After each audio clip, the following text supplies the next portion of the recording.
Hello, church family. As many of you know, I have officially graduated from my 4th year at Miller College of the Bible. Thank you to each and every one of you for supporting me, whether just words of encouragement or prayers. It truly means a lot, and it's been a blessing to have served here at Courtney Fellowship Baptist Church and to continue to serve here in the months ahead. About 2 weeks ago was the actual day of the graduation. I was there, grad gown, my grad cap. Everyone's watching, at least the students are. My parents are watching over Zoom, but it still counts. And I'm walking across the stage, and there it is. I shake the president of the college's hand, and just like that, 4 years.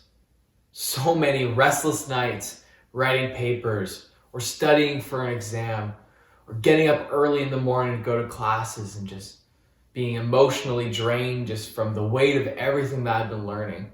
4 years. And I received this, my degree. And it's nice. Don't get me wrong, it's a nice paper. It's got my full name, some signatures at the bottom, little nice golden seal. But I remember the night just looking at it, it's like 4 years for this.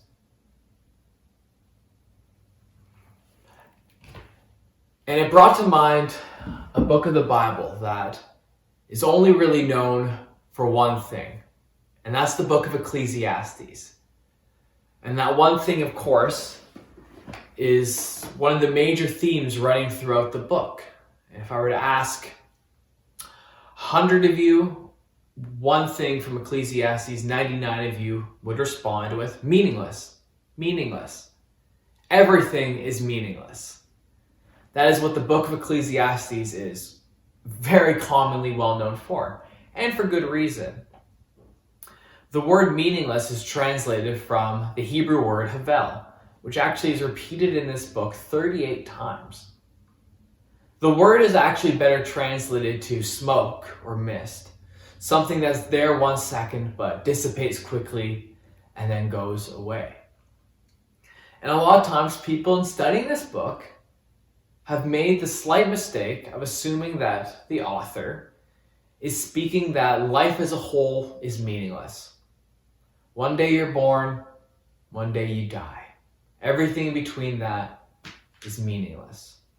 And to a certain extent, yes, it is meaningless. If you look at life as a series of checkpoints or a bucket list, graduate high school, go to college, graduate college and get a degree, just like I did a couple weeks ago. Find a good job, get married, have kids, get a promotion at work, go on a vacation, save up for retirement, actually retire, live at your dream home, hopefully get grandkids one day, live out your final days in peace. If we look to life as that, as a series of checkpoints, as things to reach, then yeah, it is meaningless because our life is revolving around those things. Again, my degree, I'm thankful for the 4 years that I spent at Miller. But if all that was just to reach the degree and then move on to the next thing, the next great accomplishment in life, then yes, it's meaningless. But that's not the main point of Ecclesiastes, and it's not what the author is getting to.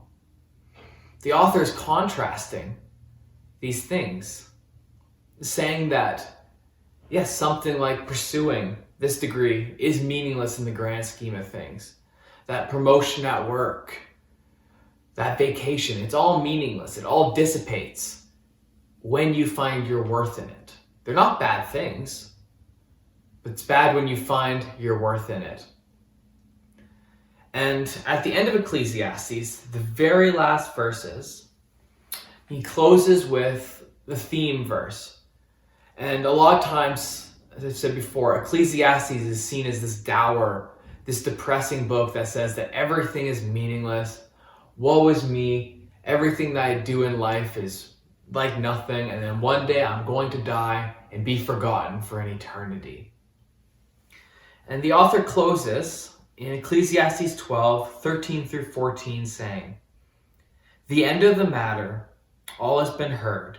Fear God and keep his commandments, for this is the whole duty of man. For God will bring every deed into judgment, with every secret thing, whether good or evil." It's very simple at the end. What he wants the reader, what he wants you and me to come out of this with, is to fear God and keep his commandments. Everything else in life is meaningless when done in separation to that. Live each day looking to God. And fearing God doesn't mean that you're looking underneath the bed because he's the boogeyman. No, it's realizing how majestic, how amazing, how powerful he is. That if he wanted to, he could simply wish you out of existence. That is how powerful God is. So when it says fear, it's not oh no, I'm so scared of God. It's a, wow, you are so incredible. I'm going to tremble because you are so much greater than I. That's what he says about fearing God. Proverbs calls that the beginning of wisdom, because when we realize how powerful and how great God is, that is wisdom, because we realize that it's not about ourselves.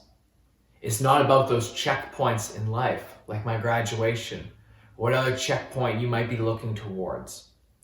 Fear God and keep his commandments. That is life.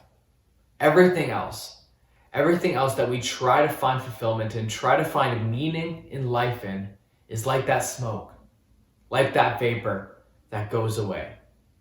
But life is so meaningful. Meaningful. Everything is meaningful if you are fearing God and following his commandments.